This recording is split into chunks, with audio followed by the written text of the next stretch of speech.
Bonjour au peuple béninois, bonjour à toutes les béninoises et à tous les béninois. J'ai remarqué personnellement qu'aujourd'hui dans notre pays, tout le monde a peur. Mais pire reste dit, tout le monde a peur, tout le monde est intimidé. Mais de quoi avons-nous peur exactement?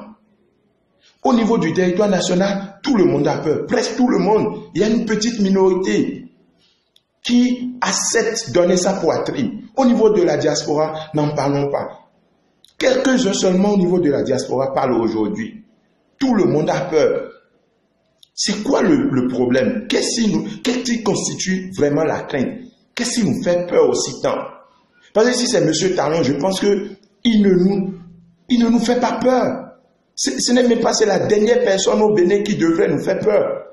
Parce que nous avons construit son histoire. Sa richesse, c'est nous qui avions construit sa richesse. Le pouvoir, c'est nous qui lui avions remis le pouvoir. Mais pourquoi nous avons peur aujourd'hui?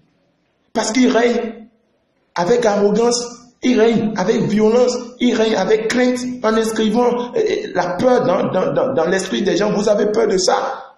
Mais non, vous ne devez plus avoir peur. Nous n'avons que le Bénin. Et ceux qui sont au niveau de la diaspora, je vais vous dire quelque chose. Aujourd'hui, dès que les choses avancent, il y aura un moment où vous ne pouvez même plus mettre pied sur votre territoire, votre pays, le Bénin. Aujourd'hui, vous êtes écarté de la course politique, de la compétition politique. Demain, vous ne pourrez plus mettre pied sur votre territoire. Et vos enfants viendront vous poser la question. Nous qui sommes au niveau national, de quoi avons-nous peur exactement? Que Talon nous mette en prison? Combien de personnes il va mettre en prison? Combien de personnes il va tuer? Nous préférons garder le silence et voir notre pays s'envoler comme ça, notre démocratie enterrée. Regardez comment il gère le pays aujourd'hui. C'est vrai qu'il n'a pas honte. Monsieur Talon n'a pas honte. S'il avait honte, je pense qu'il allait remettre en cause tout ce qu'il est en train de faire aujourd'hui. Il a oublié d'où il vient. C'est malheureux. Voilà un monsieur qui est venu au pouvoir par le fruit de la lutte. Son pouvoir, c'est le fruit de notre lutte. Et nous sommes les légitimes. Ceux qui détiennent le pouvoir, c'est nous. Aujourd'hui, il se met à nous maltraiter. Il prend des décisions. Et puis nous-mêmes qui lui avions remis le pouvoir, nous sommes incapables de nous lever pour dire non. On a peur de quoi? Mais vous voyez, parce que vous avez peur aujourd'hui, les gens ont accepté de nous tuer, de nous sacrifier. Regardez le glyphosate. C'est un poison.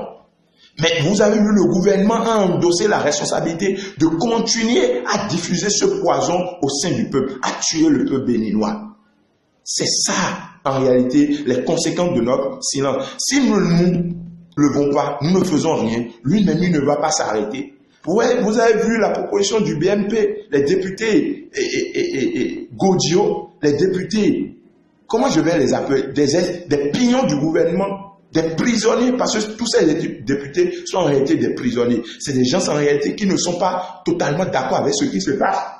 Ils ne sont pas d'accord, mais étant donné qu'ils ont des dossiers, des casseroles, ils sont obligés de se faire manipuler, de prendre des décisions contre leur propre gré. Il y a une petite minorité qui gère aujourd'hui le pays.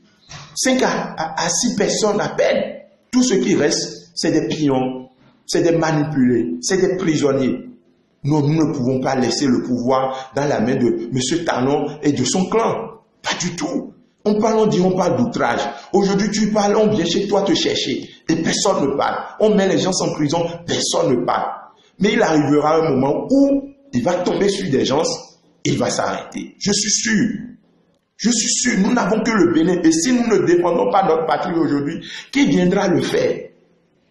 Quel avenir nous réservons à nos enfants? Notre démocratie aujourd'hui est au sous-sol. Notre démocratie est au sous-sol. Les taxes, on augmente les taxes comme on veut. Aujourd'hui, la communication peut coûter les yeux au niveau de la tête. Et ça ne nous dit rien. Nous ne voyons pas directement là où ce gouvernement est en train d'aller. Non. Qu'est-ce que nous faisons aujourd'hui de notre démocratie? Qu'est-ce que nous faisons aujourd'hui de la lutte que nos aînés ont menée? Qu'est-ce que nous faisons du sang que nos aînés ont fait couler sur cette terre de Béhanzin, sur cette terre de Bioguera?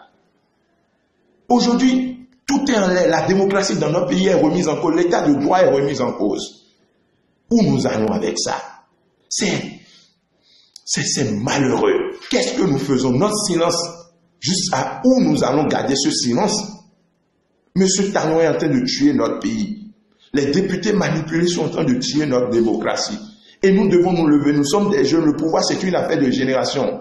Et nous devons hériter d'un pays en bonne santé et non d'un pays saccagé. Le gars, il ne connaît que l'argent. Il veut se faire de l'argent en détournant les millions, des milliards de francs CFA des pauvres Béninois. Nos milliards. C'est quoi cette histoire? Et nous gardons le silence, nous ne voulons pas parler. Ils ne connaissent que l'argent. Les Béninois au quotidien déboursent de l'argent. On augmente les taxes, mais n'ont pas le retour. Où sont passés les sous que nous déboursons chaque jour? C'est pour la première fois, moi je vois pour la première fois que des contrats sont en cours, des entrepreneurs qui ont accepté de faire des routes, des projets. Et le financement est bouclé. Ce gouvernement vient, il bloque le financement et on augmente de façon exponentielle. Où nous allons avec ça? C'est le Bénin, ça? Moi, je méconnais notre pays. Non, je méconnais ce pays, le Bénin. Nous avons été toujours le laboratoire de la démocratie. Mais qu'est-ce que notre pays est devenu, les amis? Les compatriotes, au niveau de la diaspora comme sur le territoire national, qu'est-ce que nous faisons? Nous sommes capables de nous mettre ensemble. Nous sommes capables d'apporter notre pierre à ce combat. C'est malheureux. Ça ne doit plus continuer. Je suis Habib Arandessi, le révolutionnaire. Moi, j'attends qu'on me mette en prison. J'attends. Et peut-être que c'est à partir de moi les choses vont commencer. Parce que trop, c'est trop dans notre pays.